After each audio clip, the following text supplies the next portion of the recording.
وبركاته. اللهم صل وسلم على سيدنا ومولانا محمد خاتم النبيين وعلى آله وأصحابه أجمعين. أما بعد. Bapak-bapak, saudara-saudara, sedang jemaah asar rahimakumullah. Alhamdulillah kita kembali selalu bersyukur kehadirat Allah Subhanahu wa taala atas begitu banyak nikmat yang terlimpah dalam kehidupan kita. Termasuklah sore hari ini kita masih disempatkan duduk dalam majelis ilmu. Mudah-mudahan duduknya kita ini, mendengarkannya kita ini semua di sisi Allah Subhanahu wa taala adalah ibadah jariyah. Bapak dan saudara sekalian rahimakumullah, kita lanjutkan kembali tentang beberapa hal yang penting untuk kita ketahui dan kita latih. Kita latih di dalam kehidupan kita. Kita sudah singgung kemarin, saya ingin ulangi.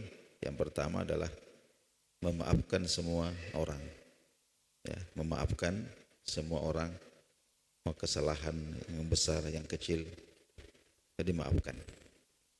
Nah, dalam hadis Nabi SAW itu disebutkan bahwa di hari kiamat nanti ketika manusia ini sedang berkumpul, maka ada malaikat yang membuat pengumuman. Nah, ada malaikat membuat pengumuman mengatakan, barang siapa di antara kalian yang wajib diberikan ganjaran oleh Allah Subhanahu wa taala, maka hendaklah berdiri. Ya, jadi Allah itu punya janji ya kepada orang-orang tertentu ya. Nanti di hari kiamat mereka itu wajib diberikan ganjaran. Nah, dan ini orang itu tidak tahu ini. Ya, sehingga malaikat ini kemudian membuat pengumuman.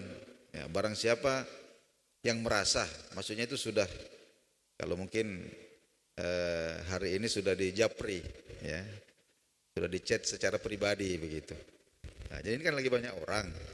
Tapi di antara orang-orang ini ada yang sudah di chat pribadi bahwa nanti itu ada pengumuman, nanti kalau itu diumumkan kalian berdiri. Untuk jadi apa? Jadi surprise bagi orang-orang yang lain. Ya, begitu kira-kira gambarannya itu. Nah, jadi ada malaikat ini, barang siapa di antara kalian ini yang sudah mendapatkan chat begitu, ya, sudah mendapatkan pesan khusus bahwa dia akan mendapatkan hadiah besar di tengah perkumpulan ini, maka hendaklah berdiri. Nah, maka orang-orang ini pun berdiri. Dan ternyata jumlah mereka itu tidak banyak. Jumlahnya tidak banyak. Kita bisa bayangkan banyaknya manusia nanti di padang mahsyar itu Pak ya. Oh, hari ini saja yang hidup di permukaan bumi ini sudah hampir 8 miliar. Belum dihitung yang sudah mati ini mungkin puluhan miliar lagi itu. Yang akan datang berapa lagi. Tapi dari sekian banyak orang ini, yang berdiri itu hanya hitungan jari. Sehingga orang-orang ini siapa ini? Nah, ternyata mereka ini adalah orang-orang yang memaafkan ketika disakiti. Ya, memaafkan, mudah memaafkan orang. Ya, mudah melapangkan kesulitan orang. Jadi hatinya ini lapang, tidak ada yang susah, tidak ada yang susah, tidak ada yang susah. Ini yang kita mesti usahakan, bagaimana punya hati yang lapang, yang tidak terpengaruh oleh faktor-faktor eksternal. Ya. Kalau kita itu memang pemaaf, maka kita akan menjadi pemaaf. Ya. Tidak peduli situasi. Ini kan kadang-kadang kita ini mau memaafkan pakai syarat. Ya, saya maafkan, tapi jangan ulangi lagi. Pakai syarat. Ya. Ya. saya maafkan tapi kamu harus begini, kamu harus begini. Tidak begitu. Dia memaafkan itu memaafkan saja. Nah, jadi kita itu bermuamalahnya dengan Allah Subhanahu wa taala, ya. Wal afina anin nas. Itu disebutkan. Ya, di antara karakter orang bertakwa yang disuruh cepat-cepat masuk surga itu adalah wal afina anin nas. Mereka ini mudah memaafkan orang, mudah memaafkan. Nah, kemudian apalagi kita sebutkan kemarin, gampang juga minta maaf. Nah, jangan segan. Kalau sudah ada dugaan kita bersalah, ada kemungkinan kita yang salah, minta maaf. Apalagi kalau sudah pasti kita yang salah. Ya, salah satu watak manusia yang berbahaya itu adalah membuat-buat alasan. Ya, membuat-buat alasan supaya kelihatan tidak bersalah. Nah, itu tidak bagus. Tidak bagus. Jadi mudah minta maaf. Minta maaf kepada orang, terutama kepada yang kadangkala ini kita anggap kalau kita salah sama dia itu kita tidak perlu minta maaf. Nah, contohnya istri umpamanya. Ini gampang sekali kita itu bersalah kepada orang-orang yang ada di dalam rumah tangga kita, kepada istri kita, kepada anak-anak kita, kepada orang tua kita. Kita ini mudah atau gampang kemudian mengabaikan perasaan-perasaan mereka, lalu lupa minta maaf. Nah, karena merasa mereka itu milik kita. Nah, padahal itu juga manusia. Jadi kalau Allah mengatakan wal afina anin nas, manusia itu jangan dipikir cuma orang luar saja. Ini kadang kita baik sama orang, maksudnya orang itu orang luar. Padahal istri kita itu orang juga, anak-anak kita juga orang juga, orang tua kita itu orang juga. Kita lupa. Nah itu. Kemudian apalagi kita sedikit tambahkan pada kesempatan ini. Selanjutnya adalah berdamai dengan takdir. Belajar berdamai dengan takdir, menata hati untuk rela, mudah setuju.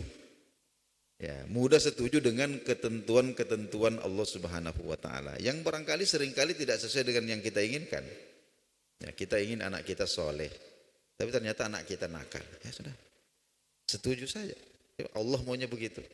Bukan berarti kita tidak berusaha kita berusaha memperbaiki. Akan tetapi sebelum itu terima dulu bahwa ketentuan Allah seperti itu. Ya, dapat istri cerewet, ya setuju saja. Ya, sudah seperti itu. Ya, jadi mudah setuju. Jadi hidup itu bapak-bapak, saudara-saudara sekalian, jangan menjadi orang yang sedikit-sedikit protes. Sedikit-sedikit protes.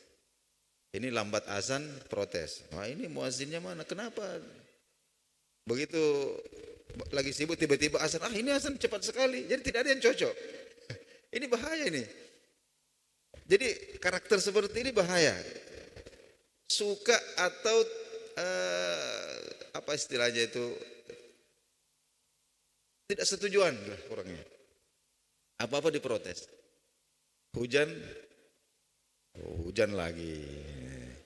Hujan diprotes. Tidak ada hujan, protes juga. Hujan deras, protes. Hujan rintik-rintik, protes juga. Tidak. Ini bahaya. Ini biasanya orang seperti ini itu mau diambil nyawanya sama malaikat maut itu tidak setuju. Pasti protes. Ini bahaya. Karena namanya malaikat maut kalau datang itu ya tidak mau kembali kalau tidak ada hasil. Jadi hati-hati dengan karakter atau sifat selalu protes, sedikit-sedikit tidak setuju. Itu belajar. Ini perlu dipelajari. Ini sulit dipelajari ini. Perlu dialami. Tidak cukup hanya dibaca saja. Ya. Tapi perlu dialami lalu kemudian kita menata hati untuk kemudian setuju. Jadi kalau kita hidup ini belajar setuju, dikasih sedikit, alhamdulillah setuju. Dikasih banyak, alhamdulillah. Ya, sesuai dengan keinginan kita, alhamdulillah. Tidak sesuai dengan keinginan kita, alhamdulillah. Ini takdir Allah Subhanahu wa taala. Jadi nanti malaikat mau datang itu, ya ini saya datang mau cabut nyawa. Ya sudah. Kita setuju saja, sudah biasa setuju. Ya, ini perlu di umur-umur 50-an ke atas itu perlu dilatih yang seperti ini. Ya, bagaimana kita artinya berdamai dengan takdir, terutama yang tidak sesuai dengan apa yang kita inginkan. Oh, ini takdir Allah. Nah, ini ridho, ini namanya ridho. Ridho rela dengan apa yang ditetapkan oleh Allah Subhanahu wa taala kepada kita. Nah, kemudian selanjutnya Bapak-bapak dan saudara-saudara sekalian, dalam surah Yasin itu Allah Subhanahu wa taala memberikan arahan ya. Inna nahnu nuhyil mauta wa naktubu ma qaddamu wa atharahum. Ya wa kulla syai' ahsaynahu fi imamin mubin. Nah, Allah Subhanahu wa taala sebutkan bahwa sesungguhnya kami itu nuhyil mauta. Ini semua orang yang mati-mati ini kami akan hidupkan kembali. Jadi semua orang yang mati-mati ini akan kami hidupkan kembali. Itu perkara gampang saja bagi Allah. Kalau Allah sanggup menghidupkan mereka pertama kali, maka lebih gampang lagi menghidupkan mereka untuk kedua kali atau ketiga kalinya. Gampang. Itu rumusnya sudah jelas. Nah, kita tidak usah pikir, kita tidak bisa. Ya, inna nahnu nuhyil mauta. Kemudian apa yang penting dari hidup yang kedua itu adalah wa naktubu ma qaddamu wa atharahum. Dan ketika mereka hidup itu, ya, ada dua hal yang ikut kepada mereka. Ya, jadi memang kita ini dipisahkan, kehidupan pertama dengan kehidupan berikutnya itu dipisahkan oleh kematian, tapi ada sesuatu yang berasal dari kehidupan kita yang pertama ikut sampai pada kehidupan kita yang kedua. Itu dua hal. Apa itu? Yang pertama, ma qaddamu, apa yang mereka bawa dari sana. Ya, kita bawa dari sana. Ini amal-amal yang sifatnya pribadi. Kita bawa pahala sholat kita bawa pahala sedekah kita bawa pahala silaturahim kita bawa pahala zikir kita, puasa kita bawa ma qaddamu. Tapi yang tidak boleh dilupakan juga adalah wa atharohum, apa yang mereka tinggalkan di belakang ini. Jadi jejak-jejak. Nah, kalau istilahnya yang kita bawa ke sana itu prestasi, yang kita tinggalkan dalam kehidupan dunia ini adalah prasasti, ada tinggalan kita. Ya, inilah yang kemarin disebutkan oleh guru kita yang datang ini, itu adalah pohon-pohon amal yang kita tancapkan. Pohon-pohon amal yang kita tancapkan, lalu kemudian berbuah lebat, kemudian dinikmati oleh buahnya oleh banyak orang. Atau apa yang kita sebut sebagai amal jariyah. Nah, ini kita tancapkan amal-amal jariyah ini. Ya. Nah, jadi Bapak-bapak saudara sekalian, ini penting sekali. Penting sekali. Sebab manusia itu punya kesempatan beramal terbatas. Ya. Idza mata banu Adam inqata'a amaluh. Kalau kita sudah meninggal, maka amal kita otomatis, amal pribadi kita otomatis sudah terputus. Tapi peluang kita untuk mendapatkan pahala itu tidak terputus.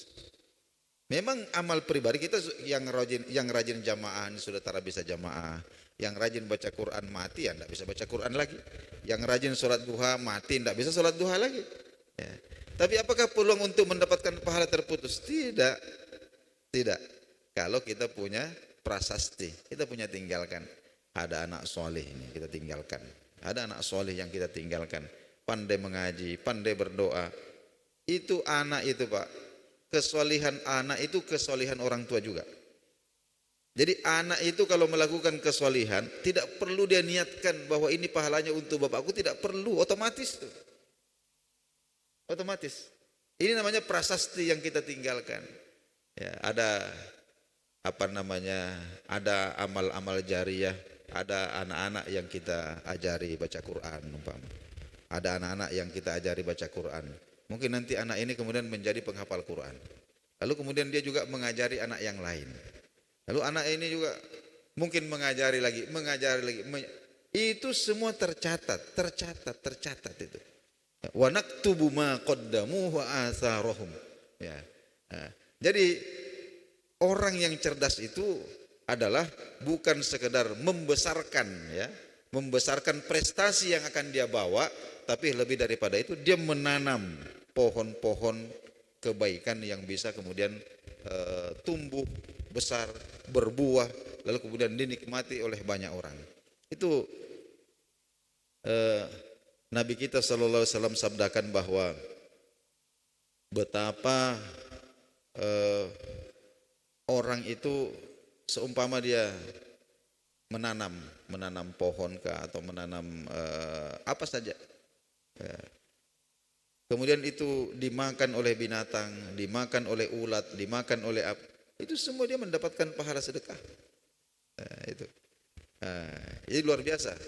Medan amal ini luar biasa. Jadi kita ada yang kita bawa ke sana, tapi jangan lupa sisihkan sebagian harta kita, sebagian aset kita untuk kemudian kita tanam supaya buahnya itu terus bisa dipetik dan dipetik. Kemudian yang terakhir, Bapak-bapak dan saudara-saudara sekalian, pada kesempatan ini, itu tadi di usia-usia 40-50 itu, dalam salah satu doa itu diajarkan wa aslih li fi dzurriyyati. Hendaklah salah satu fokus kita itu adalah bagaimana kita meninggalkan generasi penerus yang solih. Wa aslih li fi dzurriyyati. Ya. Bagaimana caranya? Itu anak-anak kita, Bapak-bapak, saudara-saudara sekalian. Kadang ini kita melewatkan satu peluang untuk mendapatkan pahala jariah yang besar. Apa itu?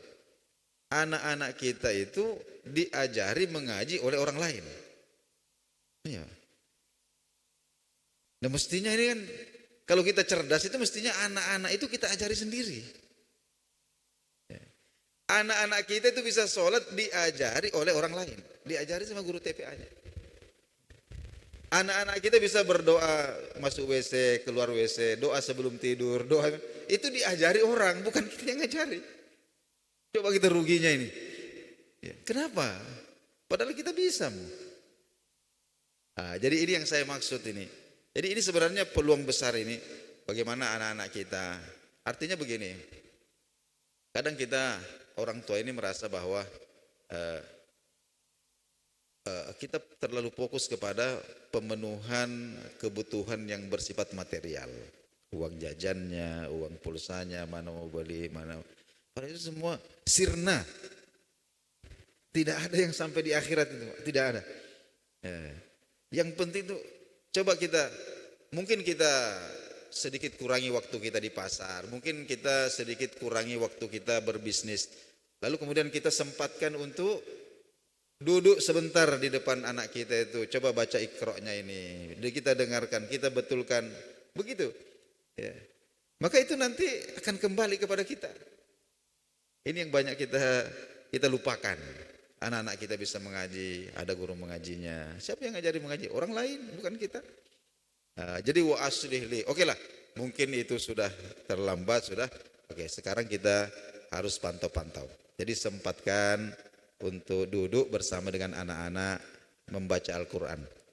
Ya, barangkali anak kita yang mengajari kita, atau mungkin juga kita yang mengajari anak kita tidak tahu. Mungkin anak kita sudah lebih pintar mengaji daripada kita. Tapi jangan malu, kadang ini orang tua ini di mengaji, anaknya dengar, anaknya tegur, Pak, itu panjang bacanya Pak. Ini bapaknya malah tersinggung. Tidak boleh. Itu. Jadi ini penting. Jadi ada waktu bagi kita dengan anak-anak untuk kemudian duduk sama-sama baca Quran. Kita baca satu atau dua hadis dan lain sebagainya. Ya, ini namanya kita mensolihkan. Ya, karena anak yang solih itulah aset. Itu aset yang paling berharga itu. Aset yang paling berharga. Jadi coba bayangkan para nabi itu, yang mereka minta itu adalah mewariskan kesolihan. Ya.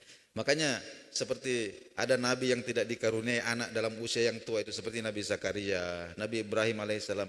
Yang mereka pusingkan itu cuma satu, karena mereka ini orang-orang solih dan ingin mewariskan kesolihannya itu kepada anak cucu turun mereka. Itu saja yang bikin pusing mereka itu. Makanya mereka berdoa, ya Allah, la tazarni farda. Coba bayangkan doa Nabi Zakaria alaihissalam, ya Allah, jangan biarkan aku hidup sendiri. Maksudnya berikan aku keturunan. Ya.